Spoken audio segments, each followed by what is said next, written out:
হসপিটালের জুনিয়র ছাত্রী অভয়াকে যেভাবে অমানবিক পাশবিকভাবে ধর্ষণ করে খুন করা হলো, তার প্রতিবাদে আমরা আজ ভস্কাজুড়ি গ্রামবাসীরা প্রত্যেকে মৌন মিছিলের জন্য আমরা জমায়েত হয়েছি।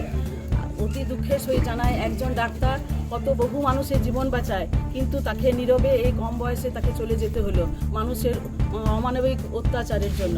তাই আমরা ধিক্কার প্রতি গ্রামবাসী সবাই জানাই। আমরা আজ সমগ্র পশ্চিমবঙ্গবাসী, ভারতবাসী প্রত্যেকেই আমরা জানি আমরা স্বাধীন, কিন্তু এখন সব উল্টো প্রতিক্রিয়া দেখতে পাচ্ছি। তাই আবাল বৃদ্ধ বনিতা ছোট থেকে বড় প্রত্যেকেই আমরা আতঙ্কে ভুগছি যে ভবিষ্যতে কি হবে। তাই আমরা ভবিষ্যতের কথা চিন্তা করে যাতে এই কাজ আর কোনোদিন না হয়, তাই আমরা সোচ্চারভাবে প্রত্যেকে বেরিয়ে গেছি। প্রত্যেকে আমরা প্রতিকার চাই, ওই দোষীদের শনাক্তকরণ করে জানে প্রতিকার করা হয়, যেন উপযুক্ত আমরা শাস্তি পেতে দেখি তাদের। আপনার নামটা? জ্যোতিকা চট্টরাজ।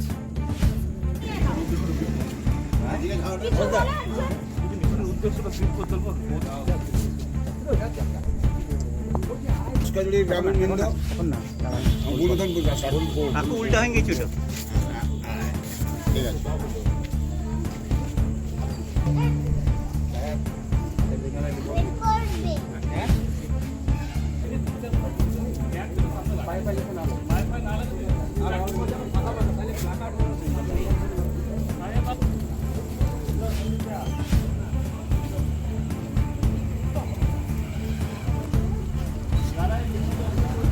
একটু এগিয়ে পুরো একটু ফাঁকা দাঁড়াও, ফাঁকা দাঁড়াও। গ্যাপ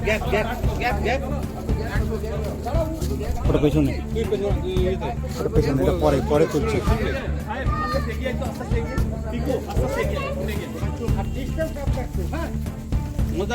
কথা বললি কথা বললি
বাহ